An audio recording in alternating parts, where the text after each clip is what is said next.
Hi, Michelle. Hi, So good to see Melissa. you. Good to see you too. Well, I see a lovely picture of Sydney. Now, you formed the North Texas chapter about 10 years ago, but please tell us about your daughter. Sydney, she just loved to ski and play the piano and loved her brother and family. And, she was a big spark in our family. So it's been hard, as we all know. She's greatly missed. So, no, no, not any special than any other child, just a lot of great energy. She brought it to the family. So, Is there a favorite memory you have of her, something y'all did fun together? well, skiing was her thing. She would call us winter people. So we all loved downhill ski. We all know that she would be definitely skiing on the slopes here soon. So we'd always look forward to that. Now her brother does. So that's the good thing, is that Nick has followed on the tradition that has been embedded in us since Sydney started. So they started young and they loved it. So yeah. Well, fun. No, that's wonderful memories you can create and relive. Well, Yeah. tell me a little bit about why you wanted to start the chapter with the Cure Starts Now, why it was important to you. It's kind of changed and kind of waned and waxed for me a little bit as I've gone along this journey. But at first, obviously, just the shock of this diagnosis and the shock of going through, how do you get a child through something, going to make me cry, but get your child through something when the diagnosis is terminal and the life expectancy is so short. And so once we got through that and I learned the statistics, I could not do nothing. And I literally heard Sydney sitting here saying, I want nothing more than to turn blue if that's what it's going to take for me to get better.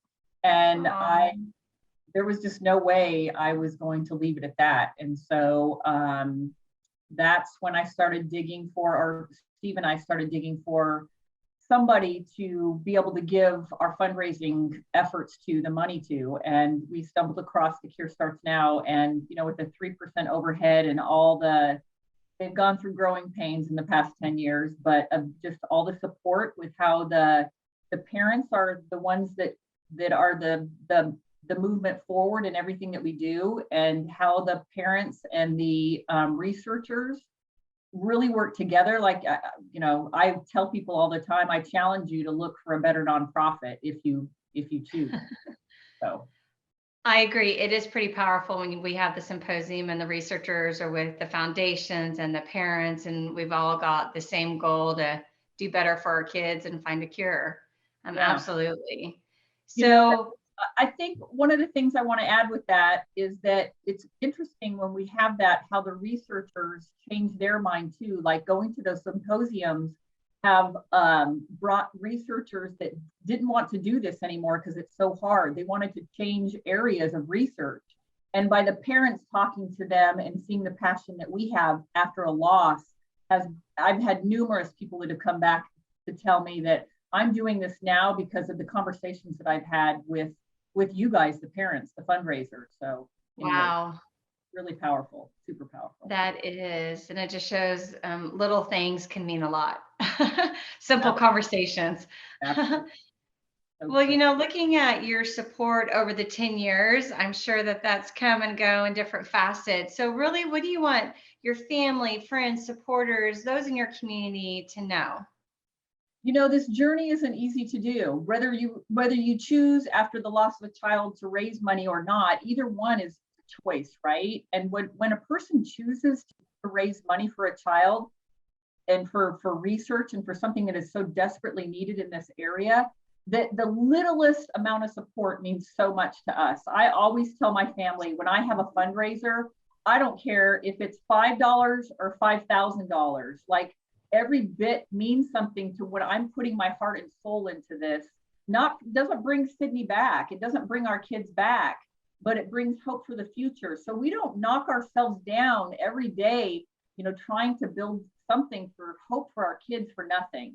Like, we really we need our family and our friends support, and I've seen it come up and down. And It's hard. It's really hard. But for the most part, I just want them to know to stick by my side, whatever this journey is I'm doing, stick by my side because I need you regardless, because this is a big loss in my life, in my heart, in everything, in my being, honestly.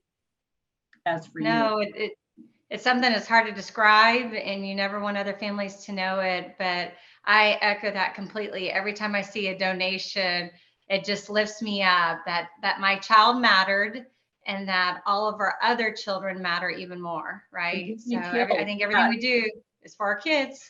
It motivates us. We need that. If nobody gave anything and you give and give and give, it's really hard to stay up and to want to knock on more doors and want to, move forward. And so they really help a lot. So yeah, I couldn't have said it better.